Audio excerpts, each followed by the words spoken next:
Kazivai zvakare vana vaMwari mufanira kuchingamidza kuchirongwa chedu chamazuva ose Nhai Pastor. Pachirongwa pano tiri kuedza kubatsirana kupindura mibvunzo yatingada kuti tinayo ingapindurikewo zvakare neumboori mukati meBhaibheri.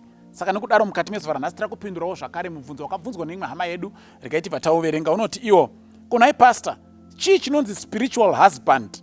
Munhu anogona kusangana nechikwambo pabonde here uye sei? Okay, ndo mubvunzo wabvunzwa. Again vanatanga nekuti muBhaibheri hamuna chinhu chinonzi spiritual husband. Hamusi kuzonoona paine vhesi inoti spiritual husband muBhaibheri. It's a term which was coined by people. It's a phrase yakagadzirwa nevanhu vari kuti murume kana mukadzi wezvemweya unosangana naye mumweya in the spirit world. Ndo manzwisiro anoita vanhu vakagadzira inzwiriro kuti kunyika yezvemweya uku kune varume nevakadzi vanouya vokuita murume kana mukadzi zvichidependa nekuti uri munhui.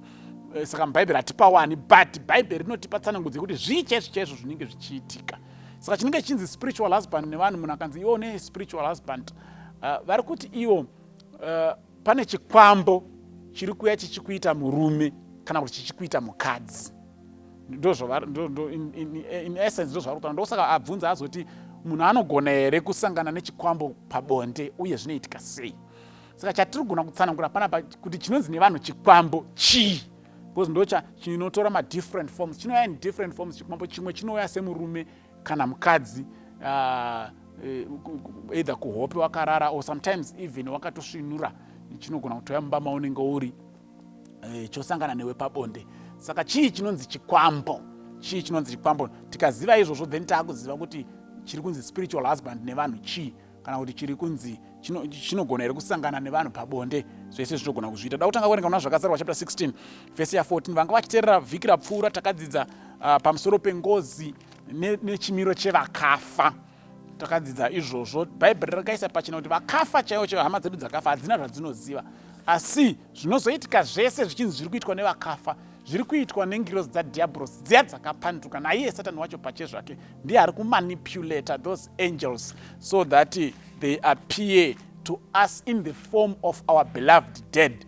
Isitofunga kuti vakafa vedu ndo vari kuuya kana kuti vakafa vakatsamwa vaakutsividza yangozi and so forth and so forth. Saka takaona kuti urwere huya husinganzwisisiki, husingaoni kunaona zviremba nemishini, kufa kwezvipfuyo pamba, kufa kwevanhu, zvese zvinokonzerwa nemadhimoni nemweya yetsvina naSatani pachake kuti arambe achiita kuti isu tifunge kuti vakafa vedu havana kufa, vari kudzoka nekuti vakafa vakatsamwa, kana kuti munhu aakutsividza kuurayiwa kwaakaitwa kana kuti kushungurudzwa kwaakamboitwa ari mupenyu.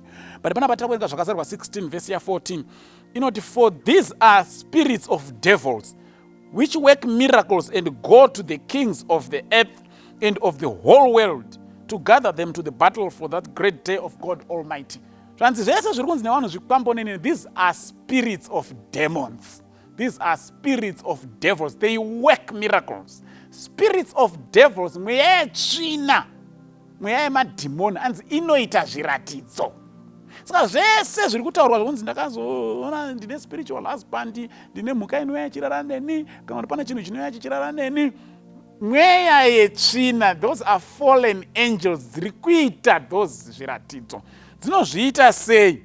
Regai nditange ndataura nyaya yeLegion muchidimbu. Tinomuziva nyaya yeLegion, munogona kuzoiverenga. Inonzi aiva a legion of demons dzaigara paari. Madhimoni, ngirozi dzakarashika dzaigara mumunhu one, and ndo dzaimutuma kuita zvese zvaaita, kudambura ngetani, kuzvicheka-cheka, kuita sei, which means madhimoni aimanipulata munhu obehave neimwe nzira isiri normal. Madhimoni aiita izvozvo. Even mukaverenga nyaya yemukomana uya vana vabereki vake vakauya kuna Jesu Kristu, vakanga vakumbira vadzidzi kuti vadzinge mweya yetsvina yakanga iri pari vakatadza. Vabereki vanoti mweya wetsvina unoti kana ukamubata unomuwisira pasi kunyange nomuchoto chaimo. Kureva kuti mweya yetsvina dziri ngirozi dzakarashika idzi dzinogona kuti kana dzagara pamunhu dzinoitisa munhu zvinhu zvaasingatodiwo kuita. Dzinoita kuti munhu even adonhere mumoto, dzinoita kuti munhu angodonhere pasi kunyange negotsi. Mweya yetsvina, madhimoni, they can manipulate. And kana tichiti they can manipulate, kuti anogona kushandisa either munhu kana zvimwe zvinhu kana mhuka.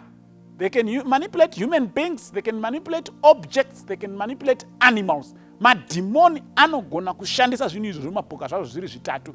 Zvinhu kana tichiti zvinhu zvisingafemi, zvisingararami, ingave matombo, miti, whatever it is. mhuka dzese any type, dzingava nyoka, matatya, any type, unogona kutoona nyoka ichifamba mako and yorara newe pabonde, iri kushandiswa nedhimoni, because dhimoni rinogona kugara pazvinhu izvozvo, pamunhu, pamhuka kana pachinhu, roshandisa chinhu ichocho kuti riite zviri kudiwa nedhimoni. Saka pamune mizo ndine spiritual husband, chamunema kuti chikwambo imimi. Mukaenda kuna Acts chapter 16, ngaindiverenge nekukasika, Acts 16 verse 16 to 19. Acts 16 verse 16 to 19. Inoti iyo. And it came to pass as we went to prayer, a certain damsel, that's a certain girl, possessed with a spirit of divination, met us. She brought her masters much gain or money by soothsaying or divination. The same followed Paul and us and cried, saying, these men are the servants of the Most High God. They show us the way of salvation. And this she did many days. But Paul, being grieved, turned and said to the spirit, not to the girl, to the spirit, which means I command thee in the name of Jesus Christ to come out of her. And he came out of the same hour. And when the masters saw that the hope of their profit was gone, they caught Paul and Silas and drew them into the marketplace and to the rulers. Kamsikana akaitogarwa nemweya wetsvina waiitisa mamasters ako mari, ndo chinonzi chikwambo. And Paul akaziva kuti chagara pamwana uyu mweya wetsvina. And akabva ati buda mumwana uyu.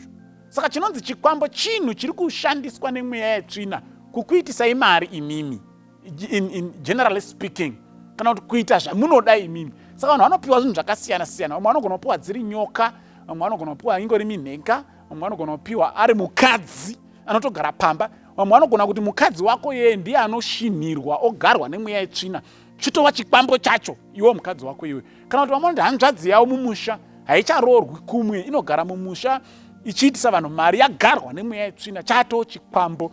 Saka kumwe kuromba kwacho kunosvika pakuti chikwambo chacho ichocho, kana kuti mukadzi iyeye anenge agarwa nemweya yetsvina anogona kukushanyira iwewo munhurume, otorara newe, osangana naye pabonde, zvoita mari.